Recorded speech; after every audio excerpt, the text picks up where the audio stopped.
أعوذ بالله من الشيطان الرجيم بسم الله الرحمن الرحيم الحمد لله رب العالمين اللهم صل وسلم وبارك على سيدنا محمد عبد الله وعلى آله وأصحابه ومن والاه ثم أما بعد. So alhamdulillah, we continue our series here in Ramadan 2025, 1446 of the Hijrah of our Prophet Muhammad sallallahu alaihi wasallam, and we're looking at the stations of the believers as expounded upon in the Quran. And we had discussed the maqam of Iman, and as promised, we will look at the maqam of Islam in this session. And we had mentioned last time that this particular verb form that is used in both the Arabic words Iman and Islam, amana wa aslama, denotes entering into something. And we had mentioned that Iman is entering into amn, into safety, into security, into trust. And that Islam, similarly, is entering into as-silm, or as-salama, or as-salam. These are all similar words, and they generally mean to be free from any defect. So to be safe is to be free from any harm, and harm is considered to be a defect. So in essence, as-salama is to be free from any defect. And so by entering into this silm, or this salam, you are free from defect. The Quran mentions that people who come to the akhirah with sound hearts, and the word that's used, إِلَّا مِنْ أَتَى اللَّهَ بِقَلْبٍ سَلِيمٍ. So qalbin salim, so a heart that is free of defect, free of defects such as enmity and rancor, hatred, jealousy. And the most important aspect then of the heart, and entering into a heart that renders you safe and free of defect, is the recognition of Allah subhanahu wa ta'ala as your creator, as your sovereign, as your ilah, as your khaliq, as your rabb. And then entering into that state of ubudiyyah, that state of total servanthood and servitude to Allah subhanahu wa ta'ala. For a state of safety and to be free from defect is not possible without surrendering anything and everything to Allah subhanahu wa ta'ala. So generally, Islam and Iman, according to the theologians and the fuqaha, mean the same thing.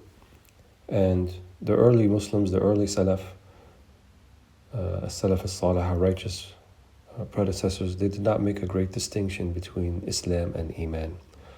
Later on, when there were theological debates and more people were entering into Islam and brought their theological understandings from their previous systems and religions, then Iman was meant or understood to be more about things that are held to be true, the affirmation of belief, and then Islam was about the action, or amal al-jawarih, the actions of the limbs.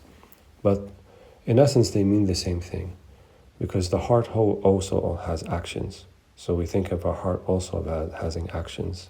So what the heart thinks, what the heart denotes to be true, these are called actions of the heart, or al-amal al-batin, or a'mal al-qalb, the actions of the heart.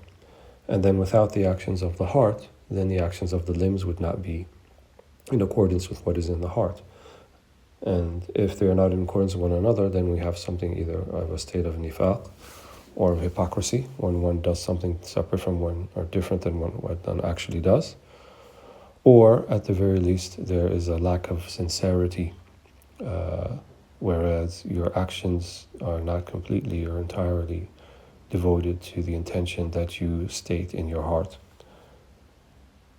That is one understanding. Another understanding for Islam, if they are mentioned separately, and we mentioned this in the previous session, in Surah Al-Hujurat, when the desert Bedouin Arabs, who were not inhabitants of Medina or Mecca or any of the major settlements in the Arabian Peninsula, and their entrance into Islam, at least at the very beginning, was something more by allegiance to the Prophet Muhammad ﷺ and the city of Medina, and less so about a firm belief in their hearts.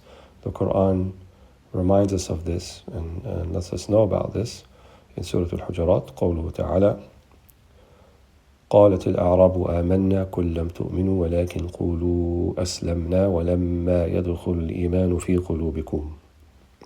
قالت الأعراب, the desert Arabs say, and the Arab here is not Al-Arab, Al-Arab are the desert Bedouins. آمنا, right, we have entered into Iman, we believe. And then Allah subhanahu wa ta'ala admonishes them and answers them back. You have not entered, or you have not fully captured Iman yet, you have not become full believers. Rather say, قولوا أسلمنا, say we have entered into Islam. ولما يدخل الإيمان في قلوبكم, and Iman has not fully entered into your heart. So when Iman is yet to fully enter to the heart, but the outward actions are those of a Muslim, then that is an understanding of Islam. And hence Muslims are not burdened, nor are they required, nor should they look into the motivations and the intentions in another believer's heart, in another Muslim's heart, in order to evaluate them and judge them and see if they are truly Muslim or not. That is something that is completely in the realm of the divine, completely in the realm of Allah subhanahu wa ta'ala. Rather, we look to the outward actions, and if the outward actions denote Islam, then we treat them as Muslims. And the Prophet ﷺ very famously said, whoever prays the prayer that we pray and faces the Qibla that we face, then they are the Muslim, they are the believer. Then we accept them as Muslim. من صلى صلاتنا واتجه إلى قبلتنا إلى آخره, in the hadith. So, in this sense, we take people at their word, for the most part. Unless they do something that clearly defies and is clearly in contradiction to a state of Iman. And even then so, we are to seek 70 or more excuses of how we can interpret that particular action. So then the maqam of Islam, from one aspect, is entering into the state of Islam. Yani entering into Islam, even if it's marginally in the beginning, even if it's only by saying La ilaha illallah Muhammadan Rasulullah, nevertheless, that person is a Muslim. There is also another meaning attached to the maqam of Islam, a higher meaning, which is to devote oneself completely and sincerely to Allah subhanahu wa ta'ala. This meaning is also mentioned in the Quran, right? When Allah subhanahu wa ta'ala says, من أسلم وجهه لله ومحسن فله أجره عند ربه ولا خوف عليهم ولا هم يحزنون. So من أسلم وجهه لله. So whoever completely devotes themselves, Islam al-wajh, so the wajh, the countenance of a person or the face of a person, considered to be their most noble part. If they turn completely and sincerely with that, wajhahu lillah, yani for the sake of Allah subhanahu wa ta'ala, وَهُوَ مُحْسِنٌ, right? And the modality of ihsan is also applied. So true sincerity cannot be divorced from true excellence in how we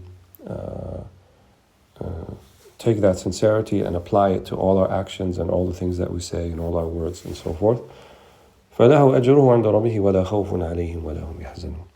Then they have the reward with Allah subhanahu wa ta'ala, and then they will have no fear and they will not grieve. And this attribute of neither fear nor grief means that the Muslim is in a state of hudur, in a state of presence with Allah subhanahu wa ta'ala. Because fear is fear of the unknown, which is fear of the future, and grief is grief of the past. And the believer only has the moment that they're in right now. Nothing else is guaranteed. That which has passed, you cannot redress. The only way that you can address it is by tawbah and istighfar, but that you do in your present. And that of the future is not guaranteed for you. So otherwise, there's no other time for the believer, there is no time for the human being except the time that they're actually in. And so when one is focused on the time that they're actually in, then they devote themselves completely and sincerely to Allah subhanahu wa ta'ala. And this is what's known as Islam al-wajh, to turn completely towards Allah subhanahu wa ta'ala. Also, we find in the Quran, in Surah Al-Hajj, the last verse of Surah Al-Hajj, هو الذي سماكم المسلمين من قبل. He is the one that has called you the Muslims from before. And there's two interpretations of that verse. Either that is Allah subhanahu wa ta'ala saying that, or Sayyidina Abraham alayhi salam, who is the forefather of our Prophet Muhammad sallallahu alaihi wasallam, both in lineage and both in prophethood, in the sense that he was a prophet on earth before the Prophet sallallahu alaihi wasallam was a prophet on earth. And in that sense, this idea of Islam, then the religion of Islam is applicable not just to the ummah of Muhammad sallallahu alaihi wasallam, but to all previous ummah, to all the other communities, where a community is defined as one that is led by a particular prophet or messenger. So the community of Ibrahim alayhi salam were also called Muslims. And we find also other verses in the Quran, Inna deena inda Allahi al-Islam. Inna deena inda Allahi al-Islam. The deen, which is understood to be the way of life that you do, is Islam. So Islam in the greater sense, Islam of submission and of surrender and of devoting oneself to Allah subhanahu wa ta'ala, and to fulfilling the commands of God and to avoiding all the prohibitions. Whether that came from the Prophet Muhammad sallallahu alaihi wasallam, which is the last ummah, the last and final community, or the other communities that existed before, such as the community of Ibrahim alayhi salam, Abraham, or of Jesus alayhi salam, Isa. So his followers also are known to be called Muslim. And Ibrahim in the Quran also was commanded to take this Islam. إذ قال له ربه أسلم قال أسلمت لرب العالمين. As his Lord said to him, Aslim, enter into the silm, enter into Islam, enter into peace and serenity. قال أسلمت. He said, I have entered into Islam. لرب العالمين, for the Lord of the universe, for the Lord of all the worlds. And it was also the dua of Ibrahim alayhi salam that he asked for his dhurriyyah, those of his progeny, his lineage, to be Muslim. Dhurriyatan Muslima. So also the word Islam here used in this regard in the Quran. So the maqam of Islam really is unattainable without the maqam of Iman, both of them. And usually we mean the same thing when we talk about Iman, when we talk about Islam, or we talk about Islam and Iman, or the mu'min and the Muslim. And we find in the Hadith Jibreel that we mentioned earlier in the last session, that when the Prophet ﷺ was asked, أخبرني عن الإيمان أخبرني عن الإسلام. He didn't actually say ما هو الإيمان وما هو الإسلام. He didn't say define them. He said أخبرني, tell me about them. And so when he was asked to talk about Iman, tell me about Iman, he said أن تؤمن بالله. Right? That's how we began. أن تؤمن بالله. So to affirm as true and to believe in Allah, and then the rest of the 5 pillars besides Allah subhanahu wa ta'ala, the 6 pillars of faith. And when he was asked أخبرني عن الإسلام, then he said أن تشهد أن لا إله إلا الله وأن محمد رسول الله. And then he said, talked about the prayer, then he talked about the zakah and Ramadan. So even though these are outward actions, they have to be understood in the light of Iman, so they complete one another. And then finally, when he was asked about Ihsan, أخبرني عن الإحسان, tell me about Ihsan. It's the way that you go about doing your Iman and the way you go doing your Islam. قال تعبد الله كأنك تراه فإن لم تكن تراه فإنه يراك. To worship Allah subhanahu wa ta'ala as if you see Him, but knowing that if you don't see Him, that He sees you. So to be vigilant of Allah's vigilance. So inshallah ta'ala, in the next session, we will talk about the maqam of Ihsan and the Muhsinin and the Mahabba al-Khassa, the very specific love that Allah subhanahu wa ta'ala has for the Muhsinin, as we see mentioned and revealed in several verses of the Quran. Walhamdulillahi Rabbil Alameen. Barakallahu feekum. وتقبل الله طاعتكم وصيامكم وقيامكم إنه ولي ذلك والقادر عليه.